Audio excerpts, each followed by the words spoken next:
Ishtirokchimiz Temirbek Sarsanbayev, Qoraqalpog'iston Respublikasi.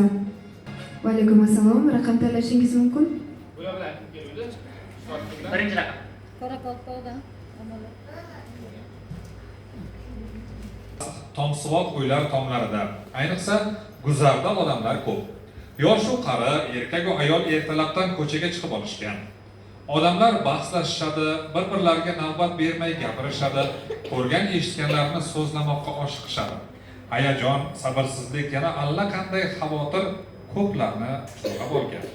Keng yaktakli, yalangoyoq, taqir boshiga uringan, rangi-yu naqshlari uchgan do'ppi kiygan bolakay olomonning tig'iz saflaridan zo'rg'a o'tib suv sotadi. Muzday. Odamlar chanqog'ini qondirish uchun chaqalarini ayashmaydi. 1 daqiqa vaqt ketdi.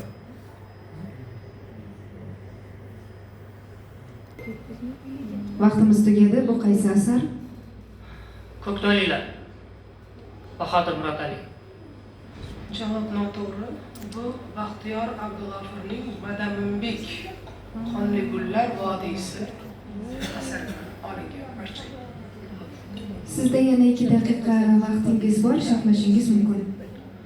Baxtiyor Abdug'ofur qalamiga mansub Madaminbek Qonli gullar vodiysi romanida asosan shu bosmachilik nima qilingan Madaminbek, Shermuhammadbek shu bilan birga katta ergash kichik ergash haqida so'z etiladigan asar bo'lib hisoblanadi. Asar o'zi Dahmoy Shohon, ya'ni Maqsudbekning otasi Ibrohimboyning o'limi bilan uni qabrga qo'yish voqeasi bilan boshlanadi. Ya'ni uning qabrga qo'yish bilan boshlanishining o'zi ham asarning ya'ni yurtning shu nima davrda, ya'ni tanazzulga tushganidan darak beruvchi asar bo'lib hisoblanadi. Shu bilan birga asarda Madaminbek, Rahmonqul Hoji, Nusratxo'ja, Nuriddinboyvacha kabi obrazlar bor. Shundan birga bu asarda shu bosmachilikda shu davrda kurashganda asosan ruslar bilan bo'lib o'tgan janglar va unda Maqsudbekning ko'rsatgan nimasi o'zining jasorati, shu bilan birgalikda Konstantin Zinaviyev shu kabi obrazlar bor. Shu bilan birgalikda bu asarda o'zi kurash maydonida ular boshida Shermuhammadbek bilan ikkalasi bir-birini saylashgan kezda Madaminbek ko'proq ovoz oladi va u o'ziga Boshqir qalasini nima qilib oladi, qarorgoh qilib oladi. Shu bilan birgalikda unda Islomxon To'ra o'zining Tarixi Mujohidon asarini yozgan bo'lib, bu asarda o'zi aytib o'tadi. Asar davomida ya'ni bizning Turkistondagi asosiy nimasi fe'l o'yimiz, ya'ni bizlarni birlashmasligimiz, ya'ni mutafarriqa, ajralish balosi eng katta nimamiz deb aytib o'tadi va o'limidan oldidan o'zi asarini, ya'ni qo'lyozmasini Maqsudbekka asrab avaylashni iltimos qilib vasiyat qoldiradi.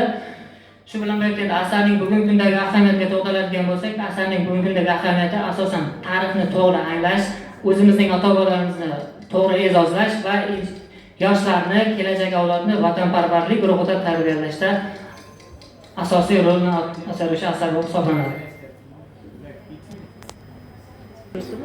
O'qigan ekansiz-u, shu diqqat qilmagan ekansiz, a? Yo'q, parchalashimni adashtirib oldim, hayajon kuchli bo'ldi. Ozroq chekka chiqish bo'ldi. Har bitta tarixiy romanni